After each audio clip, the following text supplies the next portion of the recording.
A special surprise hitting the theaters this late winter season is one I was not expecting: The Invisible Man.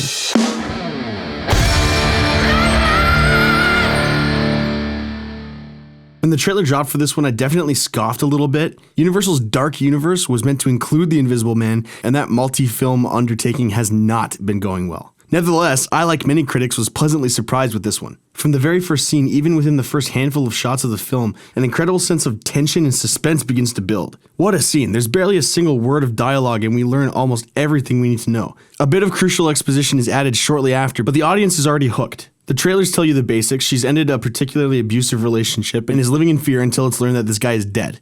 She then becomes convinced that he hasn't died and is somehow invisible, stalking her, and things develop from there. Right off the bat, I need to talk about how great a job the movie does with exposition and dialogue. The script is believable when it's required, but more is told with what we see, and I love that. In many cases, The Invisible Man springs for the show-don't-tell option, and that creates way more immersion than the hand-holding approach. You're discovering things with her. Maybe you figured it out first, maybe you're figuring it out as she does, but either way, it's really easy to feel like you're there in the scene. What's more is the puzzles that do come up are satisfying rather than being shoehorned in twists that make us roll our eyes. Now, as nice as those moments are, the absolute highlight of the movie is its camera work. This isn't a unique thought, it's pretty much what everyone is talking about, but the camera pans. Invisible scary things have been in movies for years. It's even done well sometimes, but watching this is some of the most clever use of camera panning I've ever seen. It's set up from the beginning of the movie. The camera moves to look toward Adrian, the boyfriend, in bed, and for the rest of the movie, we the audience know that when the camera does this, we're looking at him. It's brilliant. With this, we join her as the only other people who know what she knows. Even more of the moments when we're the only ones who know more than she knows. This is all done without a single word and with subtle camera movement.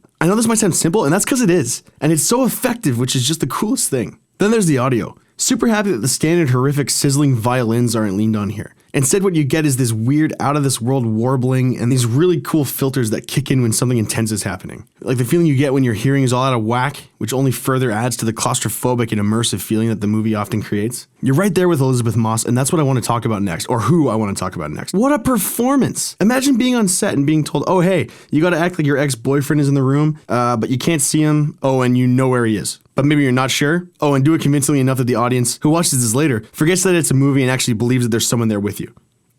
Okay, action. Somebody give her an Oscar nomination. Oh wait, they won't, will they? No, because unlike the other Oscar bait out there, this one came out during the cinema dead season. By the time fall rolls around, almost nobody's gonna remember this movie. I sincerely hope I'm wrong, because she absolutely kills it, but the Oscars do how the Oscars do, and man, I talk about that award show a lot. Anyway, if you can't tell, I really appreciated a lot about this experience. Everything but the people talking over to my right. No, you know what? No, I'm talking about this. Why?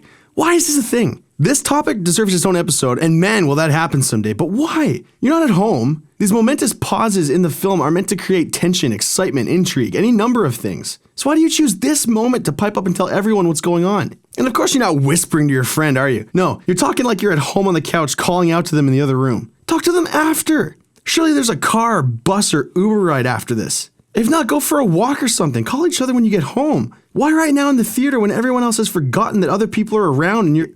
It's fine, I'm fine. It's good to not hold on to this stuff, I guess. But anyway, I'll elaborate on this another day. Anyway, some more obscure thing that I don't think as many people are talking about is my boy, Michael Dorman. If you haven't seen Patriot, get Amazon Prime and watch it. It can be a bit vulgar sometimes, but if you're into interesting story and brilliantly shot and composed scenes, do yourself a favor and check it out. 2 episodes should be all it takes to get you hooked. I genuinely want to somehow convince Amazon to opt for a 3rd season, so give that show all kinds of love. Anyway, getting back to the film. Do I have any criticisms? Yes, some, but not many. There are a couple of moments of weak CGI which stand out compared to the much stronger moments of the movie. But really, I only have 2 issues, but I don't want to ruin anything for anyone, so I'll share those after the usual credits. And those are right now.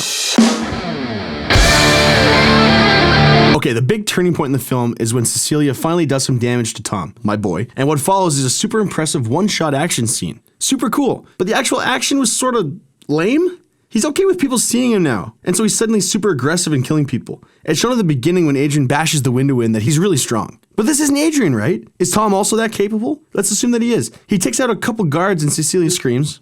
2 more guards show up and it's pretty interesting how they interact with Cecilia and slowly find out what's going on. But this repeats like 3 times. 2 guards show up, they're bewildered, Cecilia tries to direct them and Tom makes quick work of them. Then 2 more show up. Tom deals with them again in almost the same way, then again. It's cool how it's a super long shot, but this engagement is so paint by numbers. It doesn't ruin the movie by any means, it's still kind of a cool scene, it's just so much weaker than the rest of the film. Otherwise, my only concern is the tone of the movie's final moment. Cecilia steps out of the security camera view after killing Adrian and making it look like a suicide, and suddenly begins to relish Adrian's death. Now, this guy's a monster, and I get it, but this is tonally off compared to everything we've learned about her character so far. You could argue that this is what the experience has led her to, but wouldn't it be more effective if we see her evolve in that way over the course of the film? She becomes more distressed as the movie moves along, but she doesn't become thirsty for revenge. So that sort of seemed to come out of nowhere. I get the necessity for him to be completely out of the picture in order for her to have peace, but her enjoying the moment in this way felt off to me.